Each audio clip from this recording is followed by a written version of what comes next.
तथा ऊदी नाना साहेब को दे दो। मैंने बाबा को बताया कि मेरे पास केवल 2 रुपये ही हैं, जो कि कोपर गांव से जलगांव जाने और फिर वहां से बैलगाड़ी द्वारा जामनेर जाने के लिए अपर्याप्त है। बाबा ने कहा, अल्लाह देगा। शुक्रवार का दिन था। मैं शीघ्र ही रवाना हो गया। मैं मनमाड़ 3 से 3:30 बजे सायकाल और जलगांव रात्रि को 2:54 पर पहुंचा। उस समय प्लेग निवारक आदेश जारी थे, जिससे मुझे असुविधा हुई और जो मैं सोच रहा था कि कैसे जामनेर पहुंची। रात्रि को 3 बजे एक चपरासी आया, जो पैर में बूट पहने था, सिर पर पगड़ी बांधे व अन्य पोशाक भी पहने था। उनसे मुझे तांगे में बैठा लिया और तांगा चल पड़ा। मैं उस समय भयभीत सा हो रहा था। मार्ग में पहोर के समीप मैंने जलपान किया। जब प्रातःकाल जामनेर पहुंचा, तब उसी समय मुझे लघु शंका करने की इच्छा हुई। जब मैं लौटकर आया तो क्या देखता हूँ कि तांगा और तांगे वाला अदृश्य है। नारायण राव। भक्त नारायण राव को बाबा के दर्शनों का 3 बार सौभाग्य प्राप्त हुआ।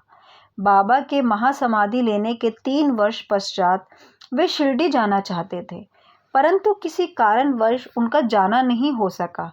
बाबा के समाधिस्थ होने के 1 वर्ष के भीतर बाबा का ध्यान करना प्रारंभ कर दिया। एक रात को उन्हें स्वप्न हुआ।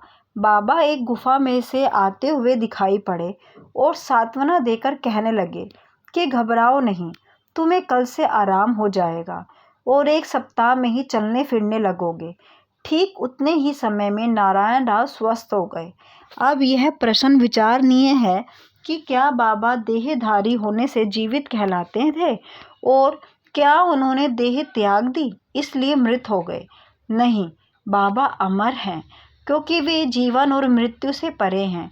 एक बार भी अनन्य भाव से जो उनकी शरण में जाता है, वह कहीं भी हो, उसे वे सहायता पहुंचाते हैं।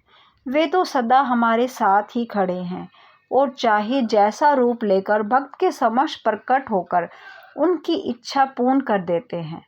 अप्पा साहेब कुलकर्णी। अप्पा साहेब कुलकर्णी के शुभ दिन आए। उनका ठाणे को स्थानांतरण हो गया। उन्होंने बाला साहेब भाटे द्वारा प्राप्त बाबा के चित्र का पूजन करना आरंभ कर दिया। उन्होंने सच्चे हृदय से पूजा की।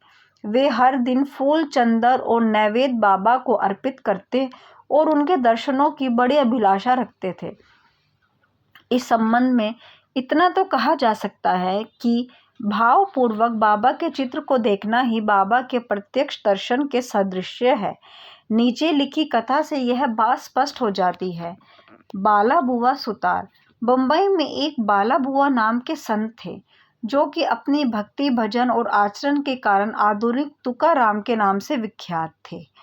जब उन्होंने बाबा को प्रणाम किया तो बाबा कहने लगे कि मैं तो इन्हें 4 वर्षों से जानता हूँ। बाला बुआ को आश्चर्य हुआ और उन्होंने सोचा कि मैं तो प्रथम बार ही शिरडी आया हूँ, फिर यह कैसे संभव हो सकता है।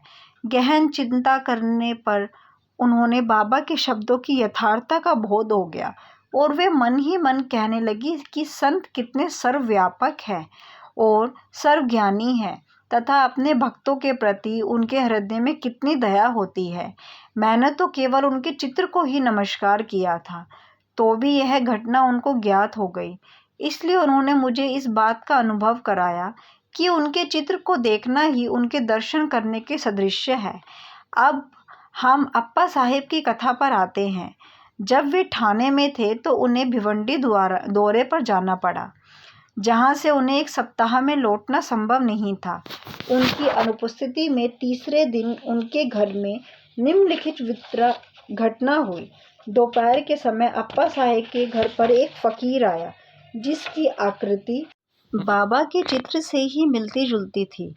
श्रीमती कुलकर्णी तथा उनके बच्चों ने उनसे पूछा कि आप शिरडी की श्री साईं बाबा तो नहीं हैं। इस पर उत्तर मिला कि वे तो साईं बाबा के आज्ञाकारी सेवक हैं और उनकी आज्ञा से ही आप लोगों की कुशल क्षेम पूछने यहाँ आए हैं।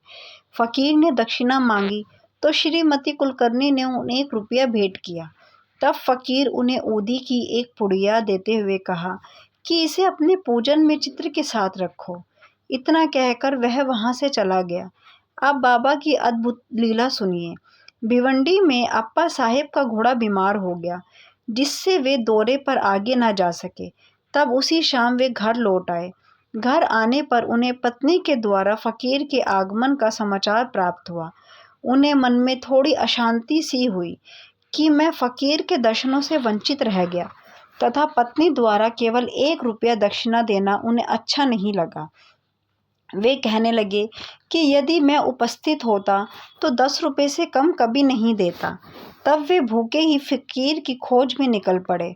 उन्होंने मस्जिद अन्य कई स्थानों पर खोज की, परंतु उनकी खोज व्यर्थ ही सिद्ध हुई।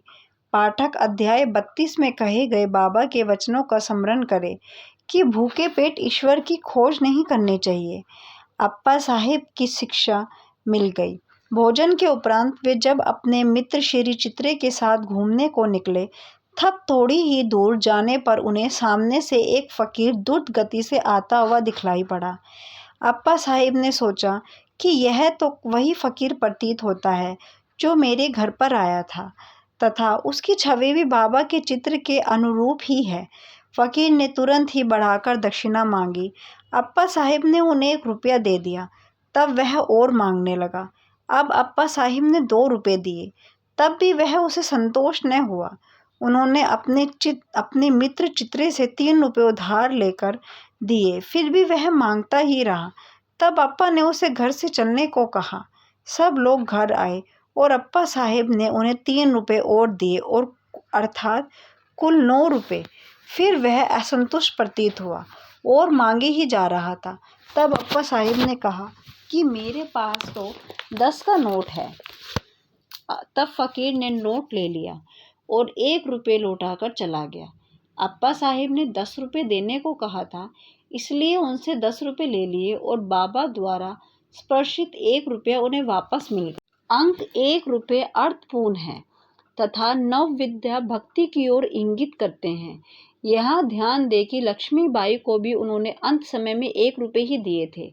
ऊदी की पुड़िया खोलने पर अप्पा साहेब ने देखा कि उसमें फूल के पत्ते और अक्षत है। जब वे कालांतर में शिरडी गए तो उन्हें बाबा ने अपना एक केश भी दिया। उन्होंने ऊदी और केश को एक ताबीज़ में रखा। उसे वे सदैव हाथ पर बांधते थे। अब अप्पा साहेब की ऊदी को शक्ति विदित हो चुकी थी। वे कुशार्क बुद्धि के थे। प्रथम उन्हें 40 रुपये मासिक वेतन मिलते थे, परंतु बाबा की ऊदी और चित्र प्राप्त होने के पश्चात उनका वेतन कई गुना हो गया। तब उन्हें मान और यश भी मिला। इन अस्थायी आकर्षणों के अतिरिक्त उनकी आध्यात्मिक प्रगति भी शीघ्रता से होने लगी। इसलिए सौभाग्यवश जिनके पास ऊदी है, उन्हें स्नान करने के पश्चात मस्तक पर धारण करना चाहिए और कुछ जल में मिलाकर तीर्थ की तरह ग्रहण करना चाहिए। जय साईं।